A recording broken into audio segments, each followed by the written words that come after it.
All right, I guess we'll go ahead and get started here.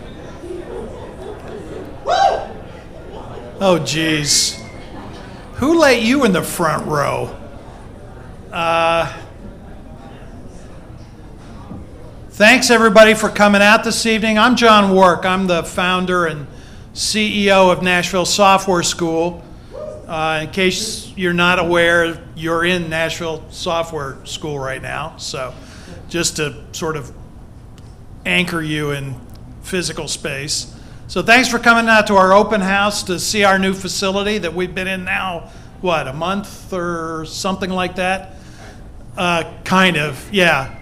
We've been making lease payments for a month. We've been able to use the space for about half of that. Those of you that follow us on Twitter know the story of Sweatpocalypse 2019, when the air conditioning in this whole building was out for about 10 days. But thanks to our friends at the NTC and Vaco, we were able to kind of get by and still keep most of our classes on track. This is our fourth location. Our first location was a rented classroom at the old Nashville Business Incubation Center. Sam right here in the front row is at least one student who attended class in that location as part of cohort 1 at NSS. Where's Morley? Morley Bankston back there waving her hand. Morley's one of our board members now, but Morley was a student in cohort 1 as well, one of Sam's classmates. So we were there for about two classes. We could have one class at a time, and when we moved to 283 Plus Park. All right, honest, how many of you knew where the heck Plus Park Boulevard was? We've been located here twice now. So 283 Plus Park, which is kind of over the top of those buildings there, which is a really dumpy. Anyways, the price was right, shall we say, where we could have two classes at a time. And we were down there 2014, 2015. In March 2016, we moved into our space at Tech Hill Commons at 500 Interstate Boulevard South that we shared with the Tech Council and people like that, which was great space for us, 4 classrooms. We've done a tremendous amount of growing since then, and we moved in here a month ago where we now have 6 classrooms. We're trying to figure out why we didn't get 7 or 8, because we've already figured out that in a few weeks we're going to be filling all 6 classrooms at least some nights of the week. So good planning strikes again. But it's okay, it's only a 6-year lease.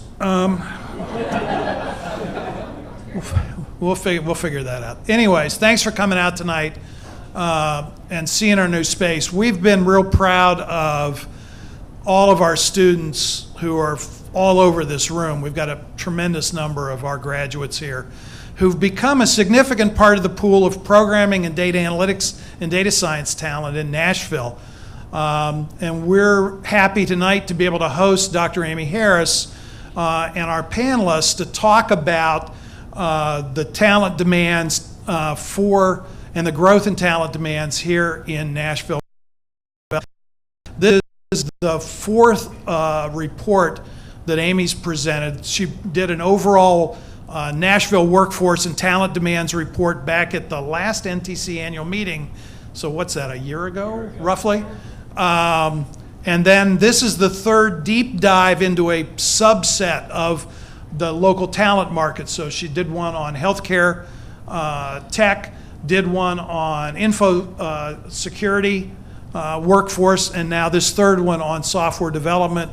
And then she'll be doing one on data analytics, data science that will get released at the upcoming analytics conference in 3 weeks? 2 weeks? But who's counting, right, Amy? Yeah. Registration deadline is tomorrow.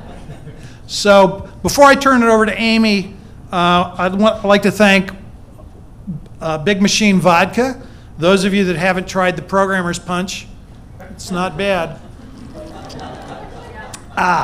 And it's available until 7:30. The bars close at 7:30. So thank the Big Machine Vodka people for being here. It's great of them to come out and support us. And to try the programmer's punch. Don't let the talk or the panelists keep you from going back and staying hydrated. But now I'm going to turn it over to Amy so she can take us into this report, which we've been looking forward to seeing here.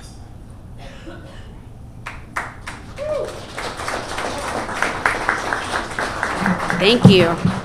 It is one of the upshots of evening panels that you get to have cocktails and talk about fun stuff.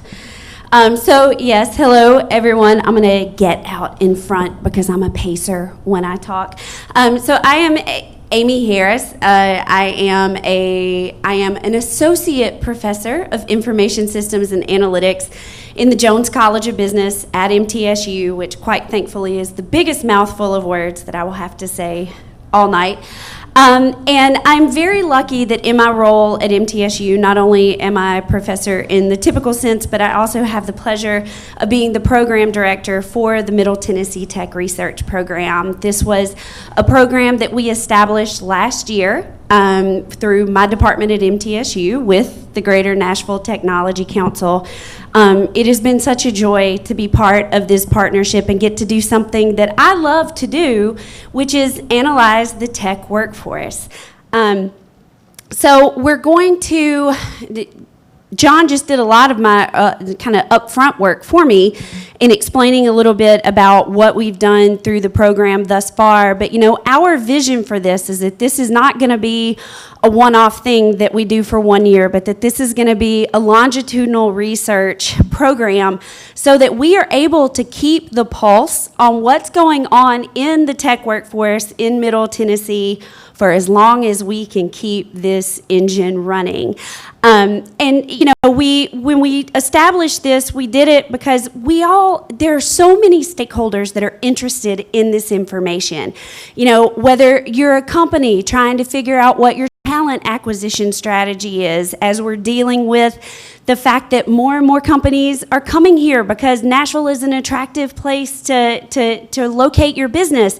And where are we going to find that talent? How do we grow it from within while simultaneously recruiting from the outside? And what does that strategy need to look like? Or your economic development, you know, our policy folks in local, state government, chambers of commerce, trying to figure out what we can do and the data that we can present to, you know, to governments, to organizations. They're coming in and making the case for the fact that we do have the workforce here to support your talent needs. You know, from an academic it tells us what the hottest skills are in the job market, what job titles are in the most demand, so that allows us to inform what we do in terms of the program that we develop and what the content of our curriculum is.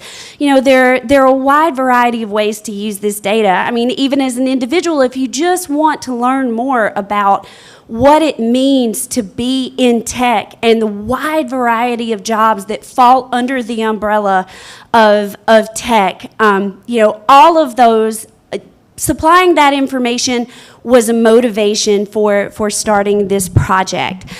So to get started tonight, I'm going to put my phone on silent so it's not dinging the whole way through. My phone, my watch, whatever, all these devices. All right, got that silenced. So I'm going to spend just a few minutes kind of hitting the highlights, and I am really only grazing the surface of the contents of this software development report. But I'm going to spend a few minutes kind of laying some groundwork by looking at those numbers, and then I am more excited to actually facilitate this panel with this amazing group of technology and staffing leaders that we have, because, you know, when we started this, I definitely wanted access to the data, and I wanted to see what the numbers were. But more importantly, I wanted to do something with those numbers. Just writing the report and putting the report on a website and say, hey, everybody, y'all go download this. I mean, that's great, and I'm really proud to be able to supply that information.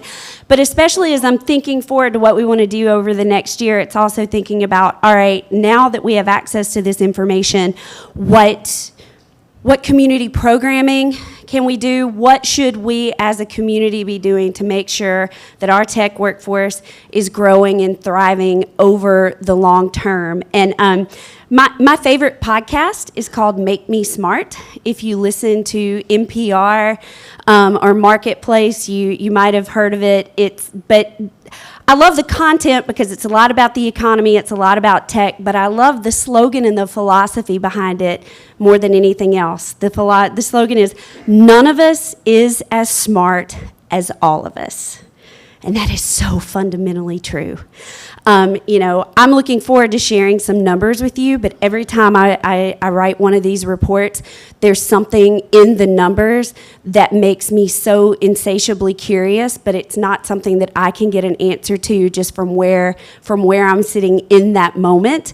But I guarantee you that there's expertise on the panel tonight, there's expertise in the audience tonight that does have insights into some pieces of it that I don't. And so pairing the release of the reports with this type of community event, a lot of the motivation behind that was so that we would have these opportunities for conversation and collaboration, because it is true that none of us is as smart as all of us. And I'm looking more forward to that conversation really than necessarily throwing out the numbers. But with that, let's take a little bit of a dive into the numbers.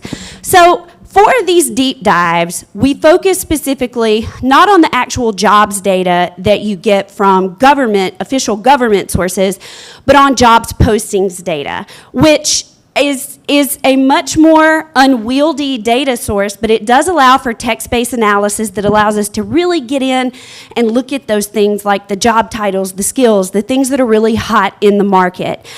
So as we begin our discussion of this, a few things to understand.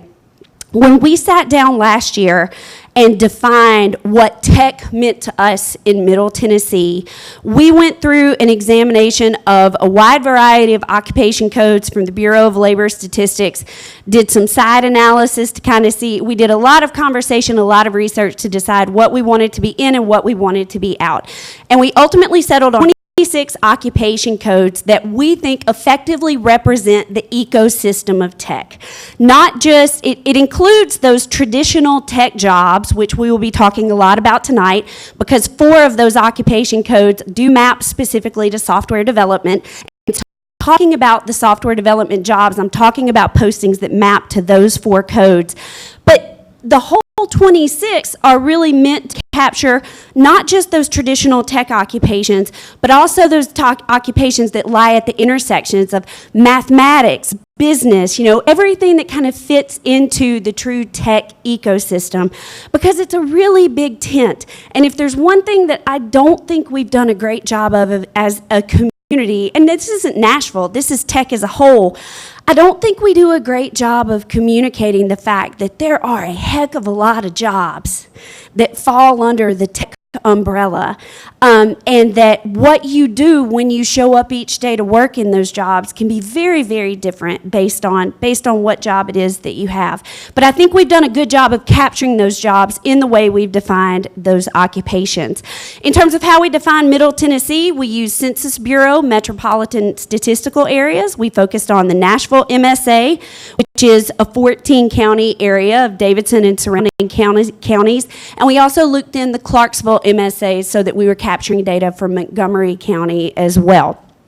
So there's 26 occupations, the 2 metropolitan statistical areas. And when you look at the number of unique job postings that were targeted to our market, now that does not mean that the posting necessarily originated from a company in our market, but it was marketed to. If you went to either a company website or a job board that a company partnered with and paid them to promote a job posting, from July of 2018 to June of 2019, there were 49,000 unique postings. Now, it's important to say that a posting is not a one-to-one relationship with a job. We could spend the rest of the night talking about that, but I mean, we do need to clarify that. It's really not, if you wanted the story of the Nashville job market, then you need to look at the comprehensive report looking at jobs. What we get here is really a great snapshot of the story of the marketing efforts that are going into getting tech jobs in front of people who live in Middle Tennessee. So we had the 49,000 unique postings. That's across all 26 of those occupations. We're going to look at a month-to-month chart here in a minute, but I mean, we've just seen tremendous growth.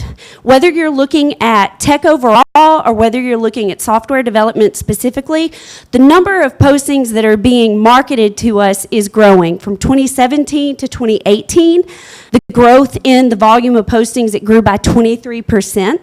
Is what's happened just in the first half of this year.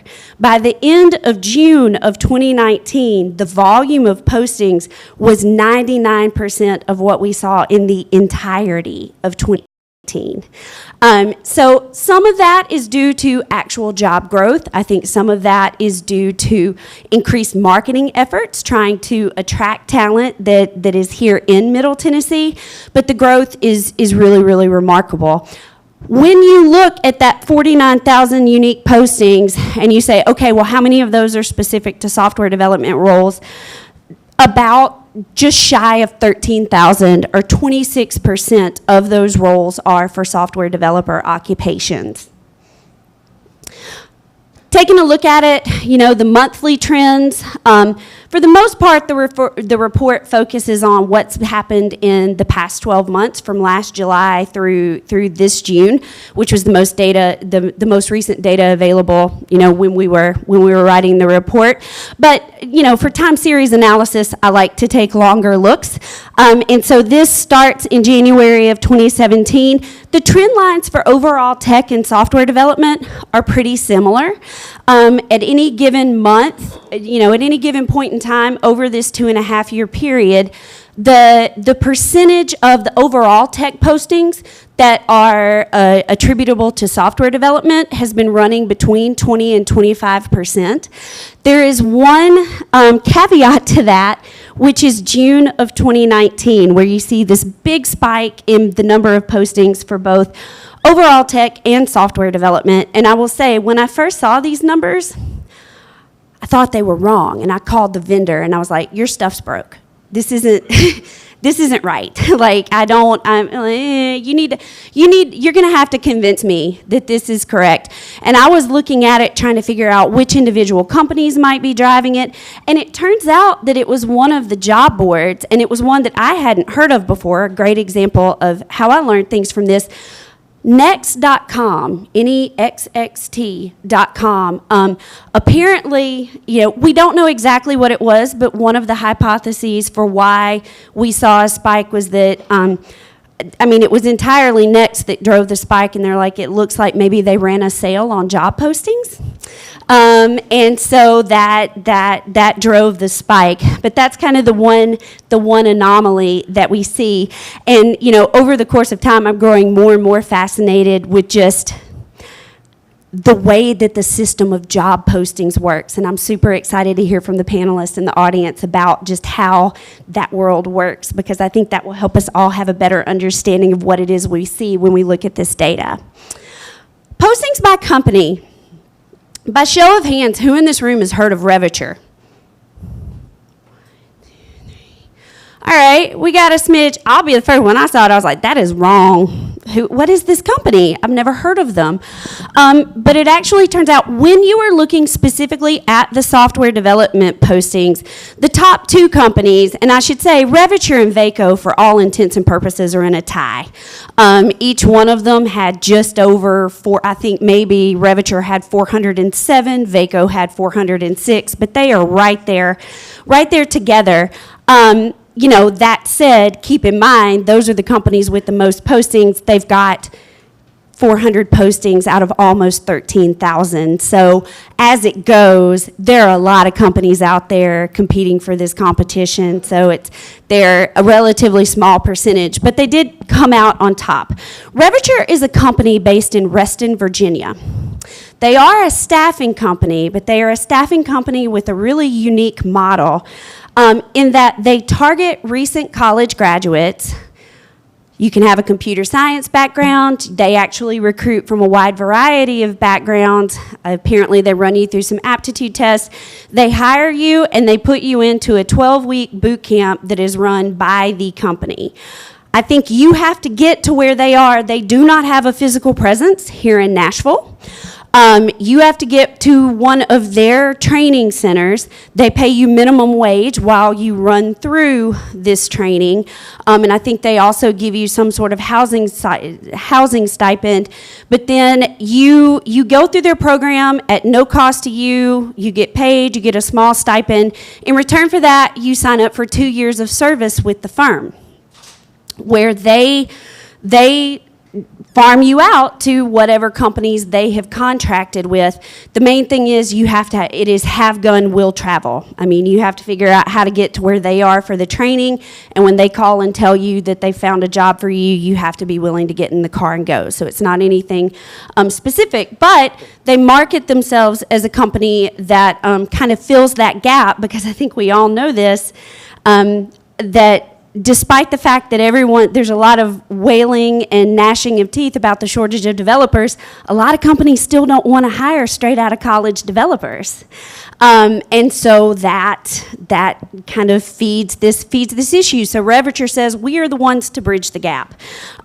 It's an interesting model, and I was really surprised to see it here. It's also interesting from a data perspective in terms of the way that I think they game the posting system so that they wound up being the top company on this list, but I will not go into too much detail on that in the interest of time. So something else that has come up through this over time is, as we've talked about the postings, when we report these numbers, the numbers include both staffing and non-staffing companies. And so I will get questions on the side or, feedback. It's like, the fact that you're including staffing companies, is that pumping up the numbers? Is that creating duplicates? Because, that company's going to have a posting on their site for that job, and then the staffing company's going to have it, and, maybe we're inflating the numbers.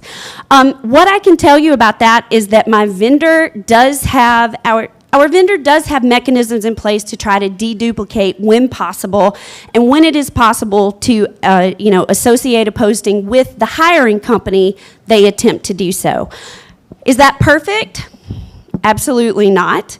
But there are mechanisms in place, and at the end of the day, when we've had our conversations about whether to keep it or take it out, we've decided to keep it because we want to make sure that we're actually capturing the demand that comes from, contractor work.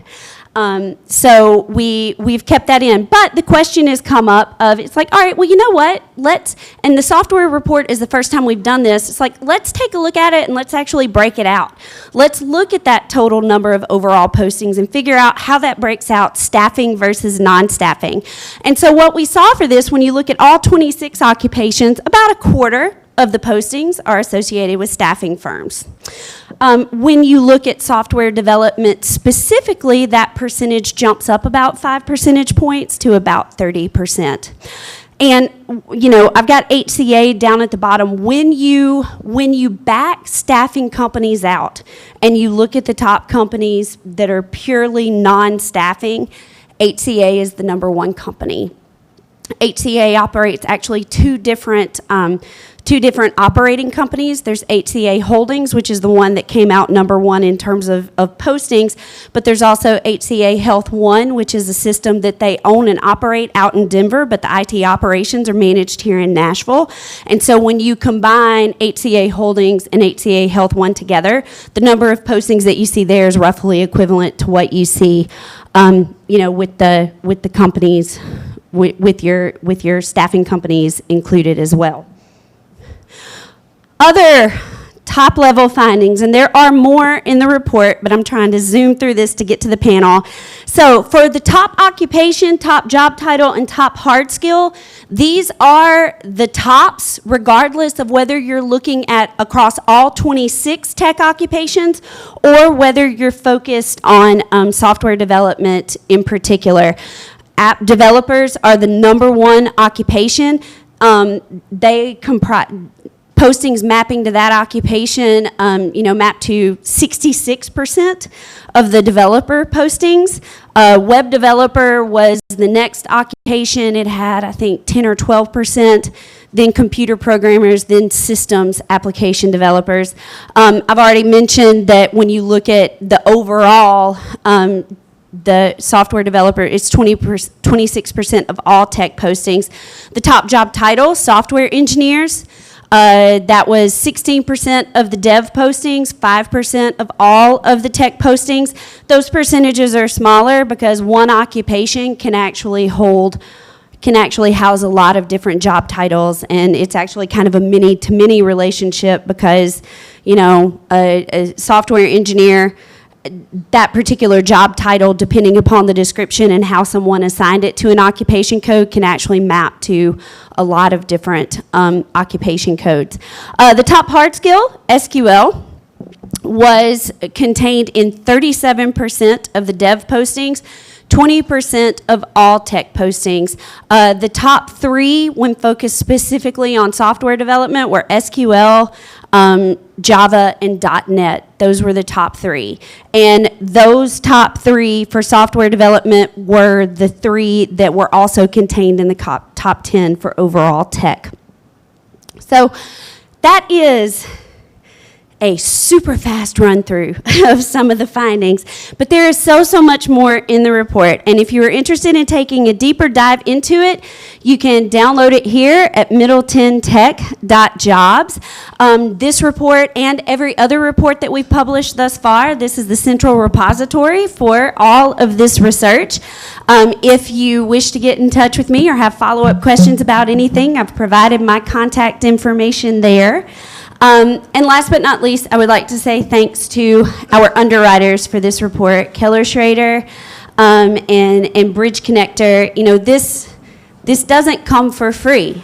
The acquiring the data to be able to perform this analysis, you know, is a big piece of what we do, and honestly, it's a big key to us being able to continue this research moving forward. So we very much so appreciate our sponsors. I will give a special shout out to Rob Wilson at Keller Schroeder because, woo, yes, you're going to hear from Rob here in a minute, but I will say Rob walked up and introduced himself to me at the Analytics Summit last year, and I really didn't know or appreciate, you know, there are just some people that walk in your life and you're just amazed by the impact they have. I wouldn't have a website for this project without Rob, or at least it wouldn't look like what it does. Like you have just been so tremendously helpful. Beyond the underwriting of the report, I thank you so much for all that you've done. Huge shout out to Brian and the entire team at the Technology Council, because again, this wouldn't happen if it hadn't been the partnership, and thank you for being friends and holding my hands and letting me swear when things weren't going well. All of those things. And of course, thanks to Amy and thanks to John here at the Nashville Software School. You know, I saw John at a panel that he was sitting on earlier this summer, and I was like, John, I got this software development report I need to release, and I don't have a clue, I don't have an event to tie it to. And he was like, I got you covered. And so that's how tonight came together. But I couldn't think of a more appropriate event to have this discussion. So with that, I will invite my panelists to come up to the front, and we will get going with the discussion. This would be an awesome time to get another cocktail too.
guess Jerry wasn't able to make it, so we'll just wing it. For my panelists, I There we have go. a mic over here that I will distribute to y'all if you don't mind passing okay. it on. Okay, so not this one. Well, I was thinking the one wireless can be for the. You want me to? operating? Yes. Okay, cool. I- Yeah, you keep that okay. one. Got one. Can be drunk with the power of microphone. I've got one to pass it on for audience, so Okay. I can run that back and forth. Perfect. Perfect. All right.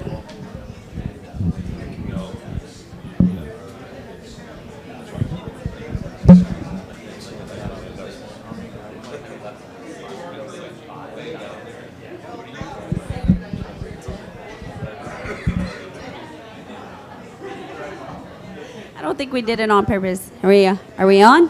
Yeah, there we go. All right. So we will get started rather than having me read bios for each of the panelists. We'll just start, I guess, at one end of the line or the other and let everyone introduce themselves and tell a little bit about themselves and their organization. So, all right, Amy. I'll let you go. Hi, everybody. Hi, my name is Amy Henderson. I'm President and Chief Operating Officer for Nashville Software School. My background is computer science. I graduated from MTSU. I'm back as an adult with 2 single kids. And through a lot of input from the community, found my way into a great career in tech. Built a company, sold it, went through another acquisition with that startup. So long story short, I think there's lots of opportunity. When John presented me with an opportunity to join the board of NSS, I took him up on it. So that's landed me here, and you guys know about Nashville Software School. We're a local nonprofit really focused on giving students an opportunity to learn, an opportunity to gain skills to help them transition into a career in technology. Cool, thank you. Hello, everyone. My name is Karen Williams, and I am the owner and CEO and diversity recruiter of MinTech Agency. And we work with diverse tech talent to help them to land entry level and internships. So we work with the non-traditional student. So that means someone that is self-taught or boot camp or software school students to kind of help them get entry into the tech world. So our goal is to increase the number of underrepresented groups, and so we felt the way to do that was the entry level versus plucking someone from one job to another. We felt the best way was starting at the beginning, and so that's what we do. We started here in Nashville just the first of this year, and so we're just excited to be here.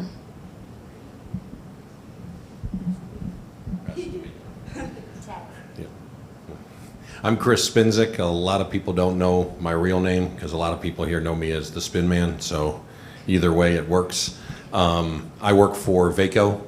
Vaco is a global recruiting firm. We've got close to 60 offices now, I believe, because we just did another acquisition 2 weeks ago. We're a $750 million a year company with offices both the United States, India, England, Canada, so lots going on. I do direct hire recruiting in the tech space for Vaco, and I've been in the recruiting business basically my entire adult life, so been doing this a long time. My name is Rob Wilson. I work with Keller, Schroeder, and we're a tech consulting firm, employee-owned firm since 1978. So I like to say I've been with Keller, Schroeder since semiconductors were made of wood. In my 26th year, we expanded in Nashville. Our core competencies are application development, systems integration, organizational data strategy. We have an infrastructure sales and services group, and we do creative staffing solutions, I would say. So we don't do a lot of staffing in high volume, but we do some unique scenarios. And just to say, Amy, thank you very much for you know that we're firm believers in the report that you know all the work that you put into it. But thank you so much for all the work that you put into this. All right, so we've got a mix of panel questions, some that are for the whole panel and then some that are kind of targeted to individuals based off of their companies and individual experiences. I'm going to open up with one of the questions to the whole panel. So as panelists, each of you were provided with an advance copy of the report. Were there any surprises in it for you? I mean, like, how did the results align with what you guys are seeing within your respective organizations? Oh, there we go. I'll go. The deal was I was supposed to go last and just say, they said what I was going to say. No. You don't get off that easy. No, so I would say, the number one skills being SQL and JavaScript, I think were expected as, they're kind of what I would call the universal languages of business, of database applications and then web applications. The Java one surprised me a little bit, as I mentioned to you, and that's just because it doesn't, with what we see more of a demand in .NET, especially in our home region. But and when we first came to Nashville, .NET was what everyone spoke of. So Java surprised me a little bit, and I understand there's a lot of legacy out there, and so it makes perfect sense. Was happy to see that. One thing I was really excited to see was API made the top 10. And that's I think that's important, and I've actually had conversations here tonight. A lot of people are involved in initiatives right now where they're putting an API in front of their legacy systems. It's very important to separate your architecture that way, and then you can, it doesn't really matter what's on the back end. You can get rid of those mainframes and things down the road, and your API remains the same. So, because it's talking to your UI. So it was cool to see that. I thought there'd be a little bit more. I thought DevOps might make the list this time around. There's been an increase in ads there. I think it's just not to the order of magnitude of some of the other things that were there. I don't want to talk too long, but I will say this on the common skills.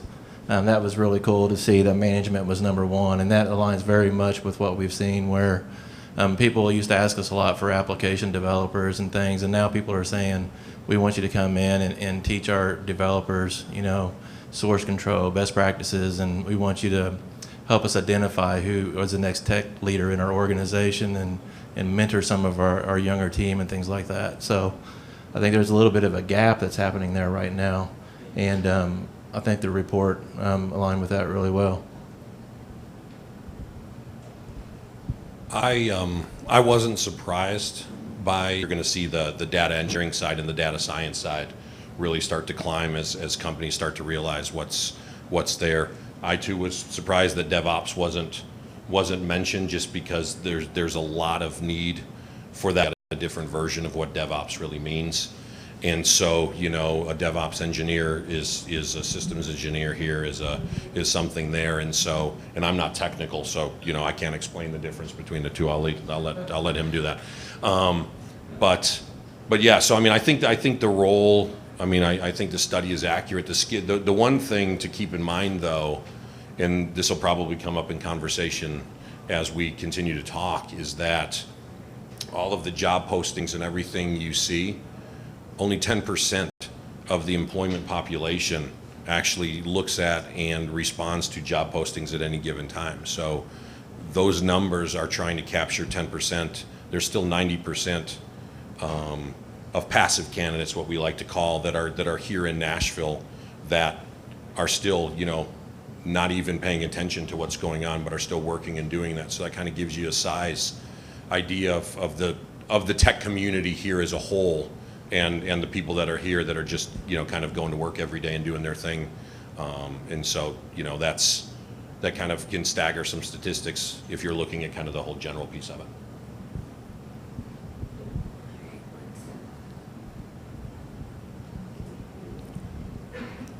Yeah, I don't want to pull everybody over.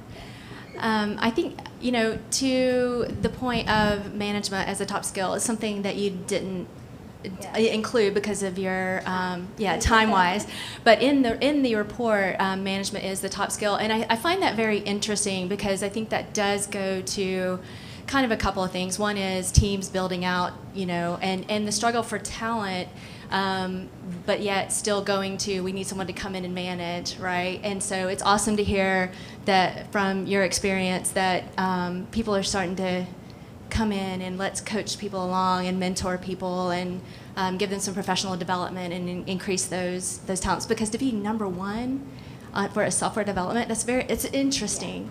I think also just from I didn't have really any surprises. I think the sheer volume is incredible, and it just backs up, I think, some of what we feel, out and about. One point of clarification on the day, I did, in the interest of time, I skipped common skills, but the report does break out hard and common skills. Management was the #1 common skill for both tech overall as well as for software development.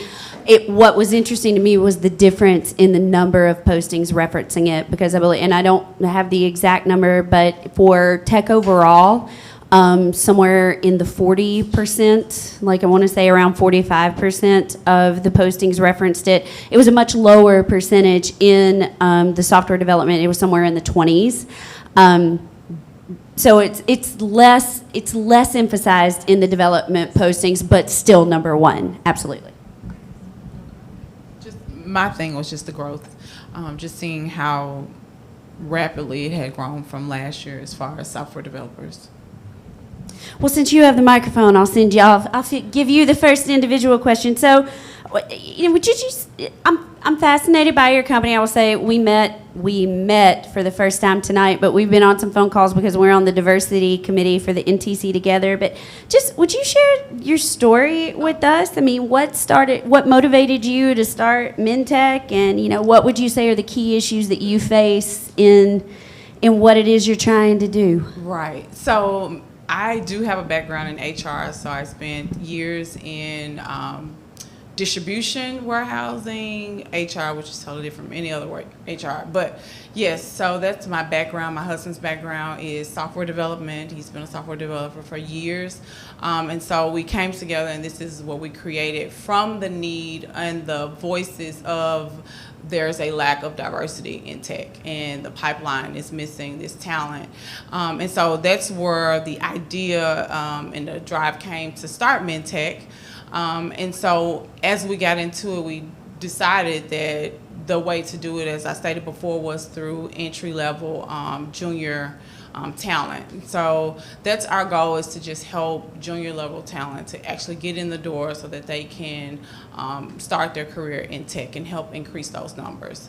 What I found to be the most challenging, we have all of these conversations. I'm on several diversity committees, and we have these conversations about diversity, and the companies come out and they're all, about the conversation, but once the event is over and the cards have passed and the emails have went out, there's no response. So it's more so for, I don't know if it's for face. Now, there are a lot of companies that are making those initiatives for diversity and inclusion and equity and belonging, absolutely. But then there are some that are just maybe just testing out the waters to see how it goes. And so that's the more of the challenge, is actually finding companies that are willing and ready to take on diverse candidates at a junior level and give them that experience. And even if they're not diverse, a lot of people, like you said, don't really want to take on everybody. All of my clients have come to me, and all of them want people that are 3 to 5 years, that have experience, that's been certified, and it just, junior level people just don't have that experience. And so that's kind of been the challenge. We'll do one more individual question. I'll throw it back over here just to mix it up. We'll go to you next. All right. So, it's clear from the report that Vaco is a very big player in the sourcing of local software development talent. And you may have touched on some of this a little bit earlier, but what does the dev talent market look like in Nashville from where you sit? The market is extremely tight. I mean, it's a supply and demand market. It always will be, and the demand is there in very, very high levels, and the supply is tough. The folks that we're talking to and working to recruit, I mean, it used to be where they might not even be thinking about doing something different. Now it's, well, I've got 4 other offers sitting in front of me, and if you want to do something, it's got to happen, and it's got to happen, quickly. I mean, some of the folks today, I mean, we had we presented somebody with an offer that was $30,000 more than what they were doing and 100% remote. And they turned it down because they wanted to go to work for another company that would, and they were paying the same money and offering the same thing. So it's not just about money. It's not just about remote work or anything. It's companies really need to be able to tell a good story about what they're doing and why somebody wants to be involved and why they want to work there and why they want to get behind what the company is doing, because the days of throwing dollars at people or telling them you don't have to come into the office, that doesn't matter because everybody's offering that now. So, I mean, you know, I've said this for a long, long time. The companies that don't involve their own marketing departments in their job descriptions and in their hiring so that they can tell people what it is they really do are going to lose the battle every time, because the days of 5 bullet points on a thing with a whole laundry list of technologies and all that other stuff, it doesn't matter anymore. And you're not going to land the talent. They don't even want to talk to you. And then that's the real challenge now, is even getting people to have the conversation, because they're either content where they are, and companies that have content employees are doing a good job, because retention is incredibly important now, because you can't afford to lose people because you can't find somebody to replace them. And so the days of treating people like a number or a commodity, or, you know, you're just here to kind of do what we say and what we do, that doesn't fly anymore. And the companies that are winning that battle for the top talent are the ones that don't do that. And so, you know, there's opportunities out there for everybody. In fact, there's probably opportunities out there for everybody twice. You know, and that's the reality of it. I mean, and so we face that challenge every day. I mean, the market is just super, super robust, and you have to be able to move quick. You have to be able to make a decision, and you have to be a good place to go, or people just aren't going. All right. Rob, we'll let you go next. One of the questions for all the panelists, you know, what do you think that we as a tech community can do better or do differently to get more people into our tech talent pipeline, or dev talent pipeline more specifically? Well, thanks for giving me the easy one, Amy. You're welcome. Hey, I gave it to you actually like 3 weeks ago, but yeah. I need to talk like Spin. You have the coolest voice, man. Should be that's a Got the radio gravelly voice right there. So this is my thing. You look like a fun crowd. I'll tell you a fun story. It's because Spin said stories are cool. So one time, several years ago, one of my colleagues said, you know, there's this kid that he's a son of my buddy. He's a tech savant. We really need to look at him. I think that he could add some value to the organization, maybe as an intern, you know. So, well, how old is he? He said, he's 16. He'll be a junior in high school. And I said, okay. You know, I'm not going to put him on anything client-facing, obviously, but we'll talk to him and see what happens. And we did. And he was bright. And I said, you know what? I'm curious. What could possibly go wrong? Let's give this a shot. And actually, he was really bright. And it was a minimal investment, but he was really sharp. He taught a couple of our experts a thing or two, and it was just a little socially awkward. And it kind of came to a head when he came into work one day and said something like, "My mom said I needed to ask for a raise." And what I wanted to say was, take this permission slip home, and if your mother signs it, we'll go to Baskin-Robbins tomorrow and talk about this. But I'll let it go. But, okay, so here are the things that I wrote down, right? I mean, it's really what we have in Middle Tennessee is a thing of beauty. And if you didn't see Brian's epic post about this the other day, I mean, it's very true. I mean, we've got, I don't know where else you can find world-class universities and community colleges. You've got a tech council that offers everything from apprenticeship programs to middle school programming. We have a diversity committee, women in tech, girls that code, talent agencies like Karen's that specialize in diversity, veterans peer groups. It's a prolific community of tech meetups.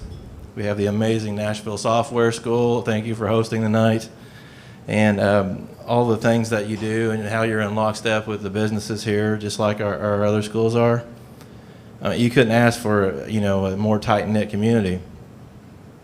Tennessee Promise and Tennessee Connect. What other state has that where you can get an associate's degree for free?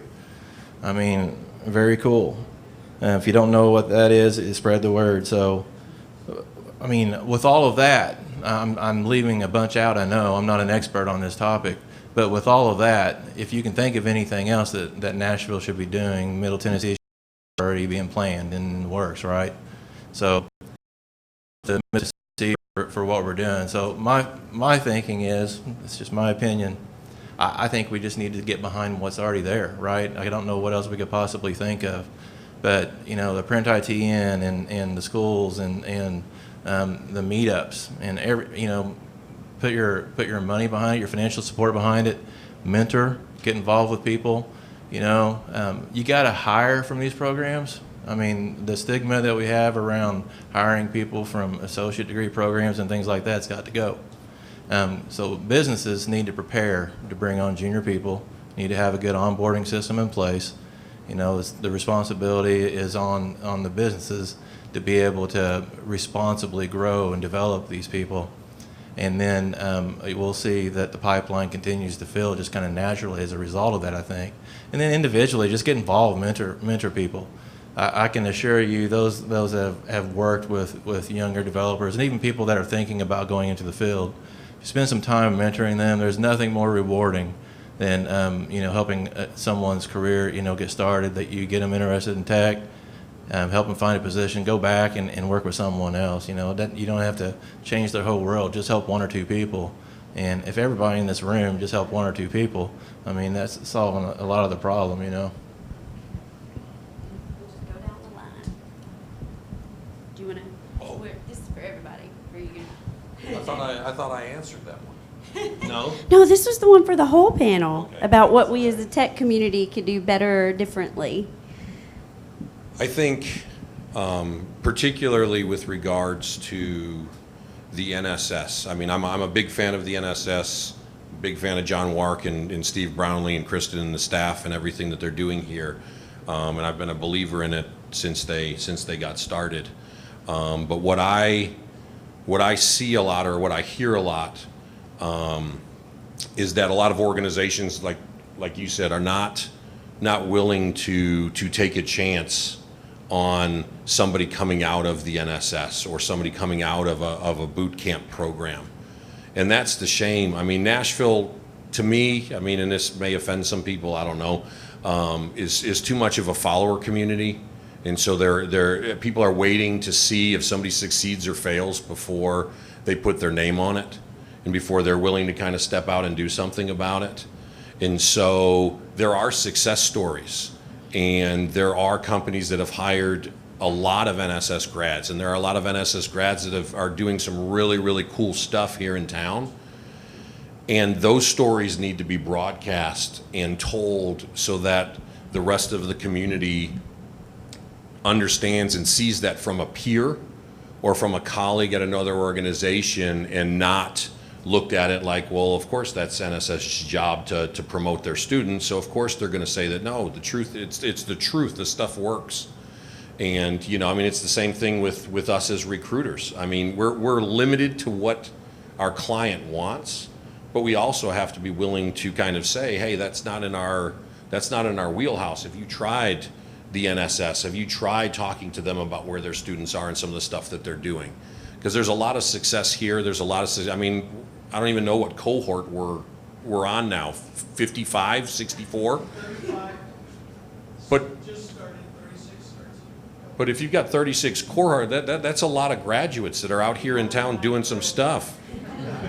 And people need to know about that. Companies need to know about that. Hiring managers need to know that there's a way to get these folks inside an organization doing work. It's about redistributing workloads. It's not about how these folks can't do it or we're not set up to do that, because the folks that do software development know that a little tweak here, a little tweak there, and you've got some folks, there's a bunch of work that these folks can do if they're given the opportunity. They just need to be given the opportunity. And so I think the community as a whole needs to do a better job of saying there's some real value here. Miss Karen. Well, of course, mine was the same as Rob's. Just being more flexible on the talent and how they're trained. I met a young man that was still in high school that already was Java certified. So like he was already at that level of where he probably could have taken a internship or junior level role. So everyone is not going to go to a 4-year college or maybe not even a 2-year college. Everyone is trained differently, and companies have to be more open to what type of training medium people have. So that's my thing. It's just being more open to the different ways people learn, because everyone doesn't learn the same way. So yeah. Yeah, that's hard to follow. Those are fantastic. I think it does come back to community. Nashville is a special place. It's going to take all of us doing the work and really opening the doors. There's plenty of opportunities to, from, honestly, K-12 through university to adult students to, there's all kinds of opportunities to connect and help let people know, make people aware of the potential opportunity. NSS does make an effort with our opportunity tuition, where we specifically focus on underrepresented groups in order to, try to increase diversity. So, there's lots of ways. Hire one of our grants. And there's that. All right, since you have the microphone, I'll throw out your individual question. So, you earned a CS degree at MTSU, as an adult learner, and now you're here helping lead the charge at the NSS. So, you have direct experience with at least 2 of the educational paths that people, could potentially take to get to a dev career. What are your thoughts on how all the various education options should fit together to produce the dev talent that our community needs? Sure. I'll start with one thing that probably most people don't know. I don't talk about it, but 2 of my adult children. So both of them graduated from MTSU with 2 different degrees. Both of them came through NSS. This was before I had any formal. I wasn't on the board. I didn't have a formal relationship. So this is way back, but. I've seen the impact on their lives. They went 2 totally different directions. One is a software developer. One, she had a graphic design degree, and she leveraged that into a much more technical user interface role. So all that to say, is there really a path that's right? I think, I couldn't have done anything differently. Especially back in the day, a web developer, we were writing really like Perl and stuff. So it's very different what's available, the skills training that's available. In the end, it's going to take all of these organizations working together to try to fill this gap. If you sit and look at the need today, you saw the increase, regardless of next, you saw a huge increase, a spike. We don't feel any slowdown coming right now, and in order to meet the demand, it's going to take every single one of these educational opportunities to get there. I think, one quick point is, I bet everyone in this room who's worked as a developer has sat on a team with someone who actually was self-taught and managed to come in, do a fantastic job, and just keep going and plowing through. And usually they have a musician's background for some reason, but that's Nashville. So there are all kinds of paths, and sometimes there are adults who have gone down that pathway, much like my children, have a degree. Majority of our students do have degrees, and that's not been the career that they wanted to pursue for whatever reason. So, this is a wonderful place for them to have the opportunity to retrain. Sometimes it's, the impact of their time here is significant, and again, it's going to take the whole community to make this work. Awesome. All right, Rob, I'm going to throw it to your individual question because I think it dovetails nicely. We've had a lot of conversation around, how special the Nashville tech community is, and I think if you're the only community that you've ever been involved with, that's something easy to take for granted. But, Keller Schroeder is relatively new to town, and you're in the process of scaling your local presence. So, you're kind of the guy that's been leading that charge. It's like, what has been your experience joining this local community, as well as ramping up your dev operations here and the talent aspects of that? Great question. So obviously everybody here knows about the great Nashville community. It was actually the Nashville community that attracted me here, the tech community. So that dates back to really around 2010 when a fellow named John Keller had a DevLink conference here in town. And I was a Microsoft certified trainer at the time. I came down and spoke at a couple sessions and just fell in love with the community then. And tried to make it back as often as I could. Around 2014, I started doing work for businesses in the Nashville area. And by the end of 2015, over 50% of my billable work was for clients here. So I got involved with the user groups. Carl from the .NET user group is here. So many good groups on meetup.com that were very instrumental in just going and sitting and having coffee with people. You can't do that anywhere else. I'm sorry. You can say that you can, but you really can't, not like you can here. And it all led to us saying, this is a good fit for us. So around 2017, we decided to put out a shingle. It became my full-time job to focus on the community here. And earlier this year, moved my family. The community was everything. It was every bit of it. I mean, you can say there are great opportunities here for companies that are outside the area. That's true. There are a lot of cities that have great opportunities for tech workers, right? I don't think you'll find another city that has a technical community like Nashville. I just don't believe that you will. And so that's been instrumental in not only attracting businesses such as ours, but in helping us staff up. I mean, we just recently hired a person from Nashville Software School. He's doing a great job. Everybody at our firm wants to come here and be a part of this. They want to work here. We had over 35 people from our headquarters in Indiana that have been here working on projects this year. And at the same time, we're staffing up locally. That's our ultimate goal is to be as big in Nashville as we are there. It'll happen. There's no shortage in my mind of good talent. I know we see that there's a gap, and it is real. But we've talked to a lot of really good people. There are people in this room that I hope work for us one day. You gotta time your growth, right?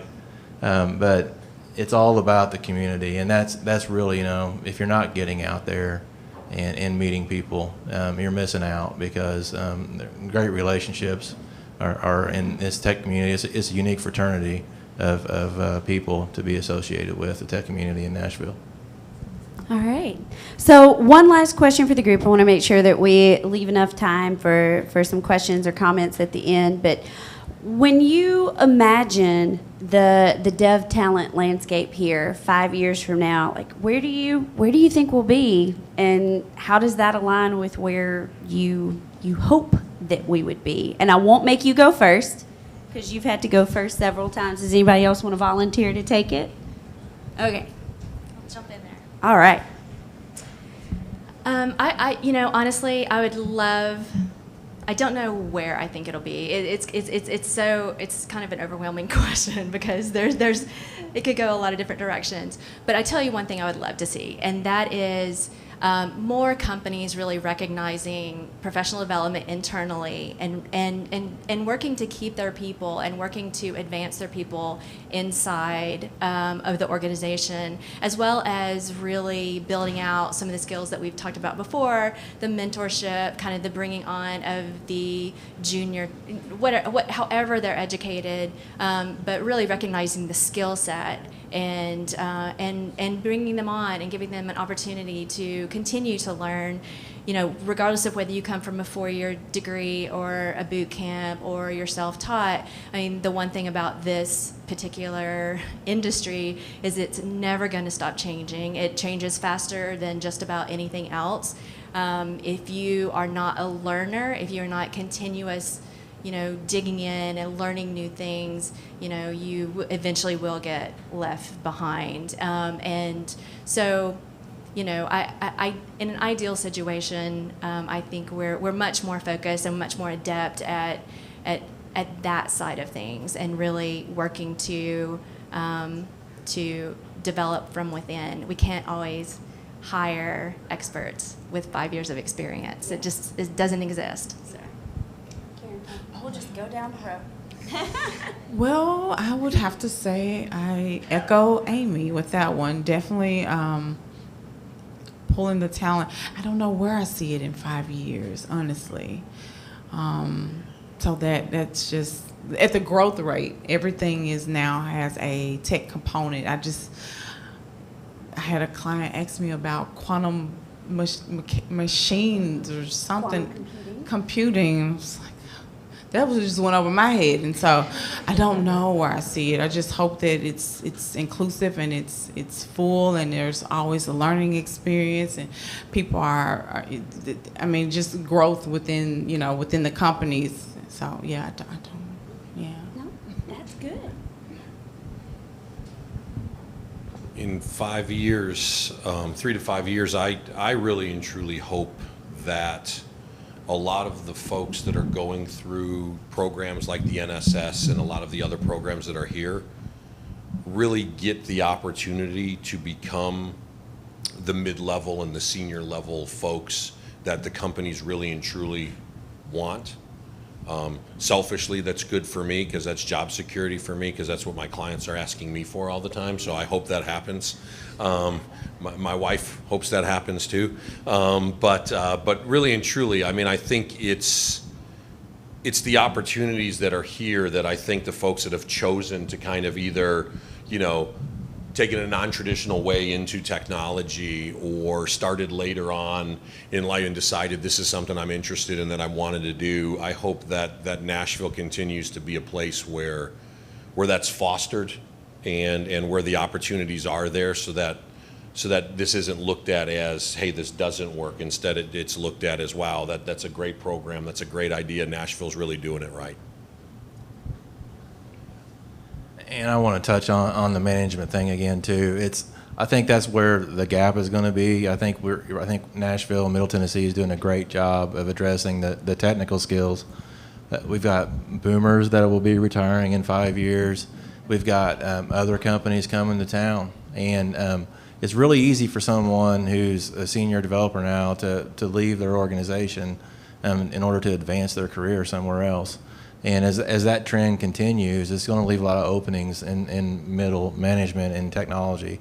And so, Amy, your report really helped us understand what was happening there and the increase in requests. So thanks for that. And it's true. So that I agree with what Spin's saying. It's going to be great to see at that time a lot of the folks that are starting out now take on more leadership roles. Really focus on growing your business skills and those skills. And I have no doubt that Middle Tennessee will figure it out. We always have. I don't expect that it's going to be any slower. I mean, you got to add in the new technologies that are coming out. You're going to be looking for machine learning coders a lot more, and all these different skill sets that we don't have now. And so we'll find a way to deal with the tech gap. I think we need to make sure that we have people in place to bring these young coders along as well. All right. Well, with that, we'll wrap up the formal, the two key takeaways, I guess, coming out of this tonight. The overarching things are just how grateful we should all be for what a wonderful tech community that we have the luxury of existing within. And I know that we are all involved in the community at different levels of engagement, but I would like to encourage those of you who maybe are perhaps not involved. There is a way to get engaged that will meet you where you are. Rob did a great job of, that was a pretty healthy list. You might not have hit everything, but you hit a lot of stuff. Hitting that, and also just the importance of understanding that everybody, that tech talent comes from a lot of different places, a lot of different educational paths, a lot of different backgrounds and life experiences, and to the extent that we can all be open to that, particularly a theme tonight has been about employers being open to that, then I think the better off that we all are as a community. So with that, I'll open it up. Questions, comments? We've got a microphone to, yes, Jeremiah. Jeremiah is a former student, so I know his name. I'm Nye of the CIS. Oh, yeah. I was thinking I could do without a mic, but this will work. It's easier with.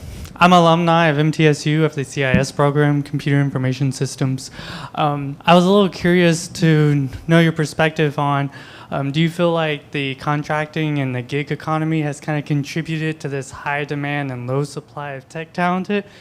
And the second part is, with it being kind of a buzzword, tech is, as y'all have mentioned, isn't really well defined, but it's really popular in the Middle Tennesse area. And I know of a gentleman that actually moved from California over to Nashville area for work.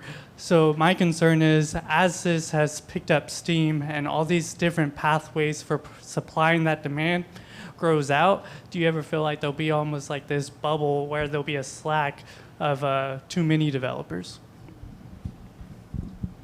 Who wants to take it? On the, and again, I'll probably do a little more generalization when I say this answer, but from the contrast between the direct hire and the contracting in gig economy, I think, and this is my personal opinion, I think that every company, if they had their choice, would hire every employee full-time, if they had their choice and they had their way to do it.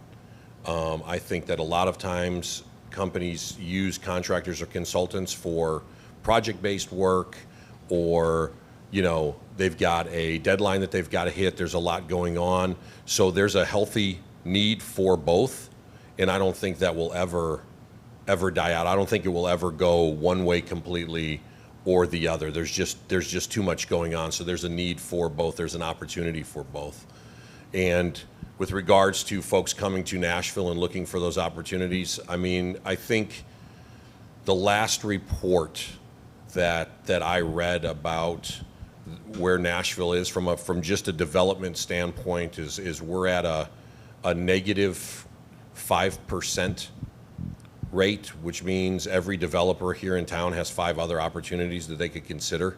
So it would take a lot of people flooding the market before opportunities for folks that are here are going to run out. And I don't think that's going to change. I think that number is going to get bigger. And I don't think that there's going to be a slowdown. Every company now is turning themselves into a technology company. Your consumer product companies are calling themselves tech companies. Companies that, are doing this, everything is technology based now, and there's no way around it. That's the only way that companies can compete. And so there's always going to be an opportunity for folks that are technologists. That's just never going to go away.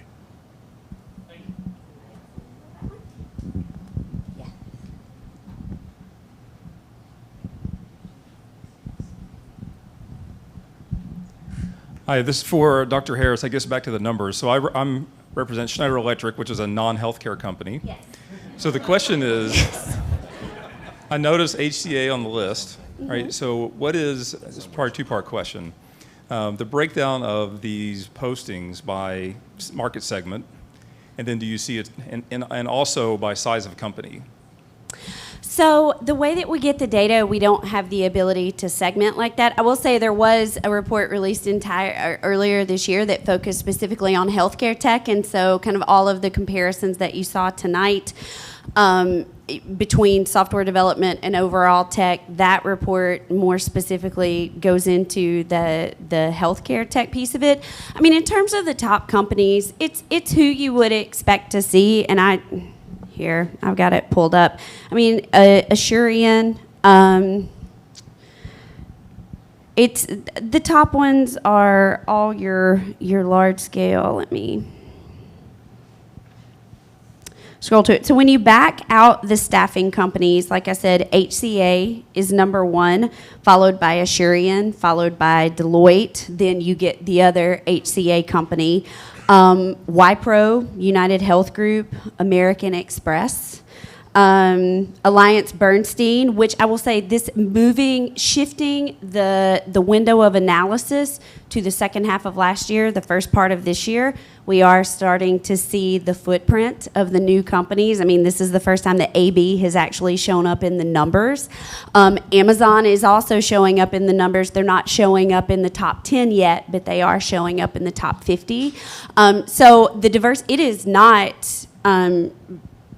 it is not dominantly healthcare. I mean, by the time Vanderbilt Medical Center is 9th and Tractor is 10th. So you see a wide variety of segments, represented in the top companies that are marketing jobs to the local community. If there was a second part of the question, I forgot it. Did I answer your question? That was basically it. And well, maybe the second part would be, do you see a trend towards smaller companies? Maybe it's for the two guys over here on your right. Is there a trend towards hiring bigger companies, or are you starting to see the smaller startup, small, mid-sized companies have a lot of postings as well? I would say both. I think everyone is looking. I think we get a lot of business from startups that want to contract with us. I would say there's more startups that want to contract than a lot of the larger ones, because it's an economy that supports bringing people in internally. So I agree with Spin entirely.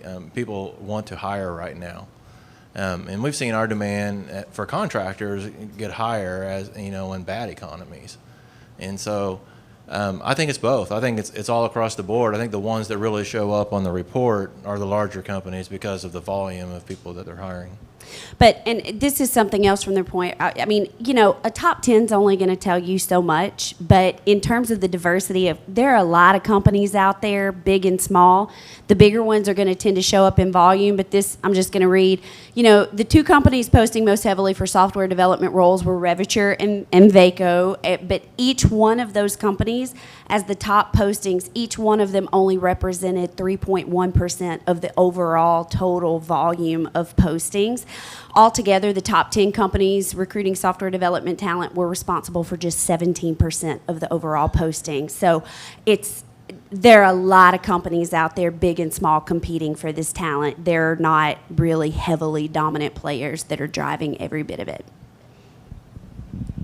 And just to piggyback on what that, with us in our postings, we have two of the largest employers in Nashville as clients, as well as a diverse grouping of small to mid-sized companies and small companies. And so even our postings are split between large and small companies, and it's not just, that diversity drives our business as well. So I have 3 questions, and feel free to cut me off whenever. So what's that? So that's enough out of you, Carl. I know. Stop now. So I feel like I've seen junior developer salary lag behind the increase in mid to senior level salaries. Do you think that's because of the increase in supply to the demand of development out there, or is that just something that is naturally occurring, that we're not looking for it, right? So it tends to be lower? And is that going to cause a lag in stability in mid to senior salaries in the next few years? That's fascinating. Yeah, I think from our data, the recent conversation I had with Kristen here, actually the salaries are really jumping up lately. So I won't say significantly, but they really kind of were flatlined at, 50-ish. So I don't know if is that 50 seems low. Yeah, exactly. Well, it has kind of been like that for a while. We've had some of our recent graduates were in the 60s, they're kind of jumping up there. But I think we also see over the course of a couple of years, really significant jumps. And sometimes that's from people moving companies, right? Because you reach that 2-year experience level, and if there's not continued growth at the parity of what's out there, for opportunity. So it's an interesting challenge. I think you guys can probably speak to it from more the senior. It's an interesting question. Thanks, Carl, for making it a little convoluted here. We have, take the recruiter hat off of me for a second, because I'll sit there and say that salaries have kind of stagnated and been low for a long time, and that's just Nashville. But I think where the question can go, and where a lot of companies aren't kind of thinking through things, is from a value-based hiring perspective. The folks that are hiring know talented people, know what they want in their organizations and what's going to make somebody good. And instead of trying to make the band across everything that says a junior developer is worth X, a mid-level developer is worth Y, a senior level developer is worth Z, it's what is it going to take to get that person inside your organization? And what are you going to do to make that happen? Because, you may look at it and say, you know what? This person coming out of NSS is a superstar, and I know he or she is going to do some great things, and you know what? I want to pay them well so that they get here. So what am I going to do?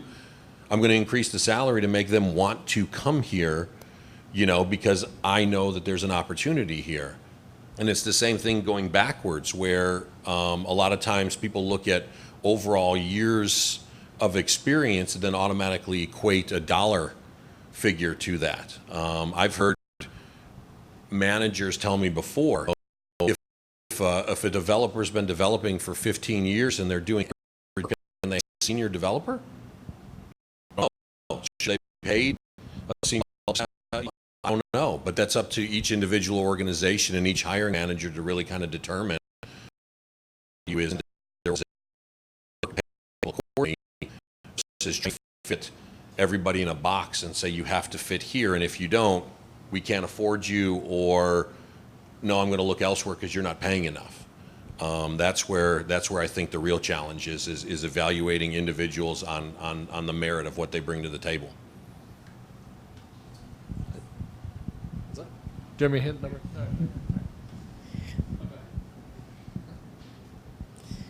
What advice would you give to someone that is not in tech or at a tech company seeking professional project experience, since it's notoriously hard to connect with employers as entry-level talent?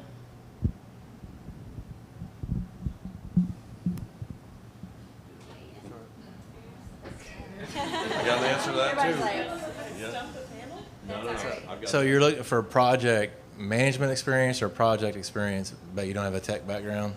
Correct. Okay. So you definitely need some training, some tech training. And some of the options that we talked about tonight are very good options. The Tennessee Promise, Tennessee Reconnect, and those things.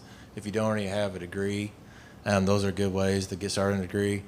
A lot of opportunities for someone to go to college your first 2 years for free and then work at a place that will help pay for the 2 more years. Boot camps, there are actually companies in Nashville area that will bring on people who have an aptitude, kind of like the Reviture that you mentioned, and will pay you to learn. So there's a company in Brentwood, I think, called Cook Systems that does something similar to that. And so those opportunities are out there.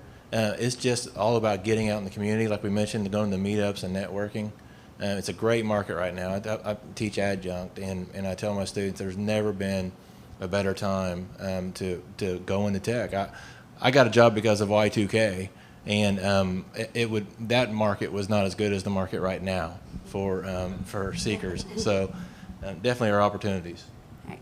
Did you want to add anything to that? I think the meetup is critical, going out into the community and doing that, because in that instance, and I mean, and Carl can attest to this, I'll use him as an example with the .NET meetup and stuff. When you're sitting down and you're having a conversation across from somebody and they're passionate about what it is that they're talking about, and they're asking you intelligent questions about what you do and what they're interested in and everything else. Pretty soon, that relationship develops, and pretty soon, you know, when you ask the question about, you know, hey, what kind of opportunities are there out there for me, or what is there that I can do to get that experience, Carl's going to remember that conversation and say, you know what, that person was really, really sharp. I enjoyed the interaction I had with them.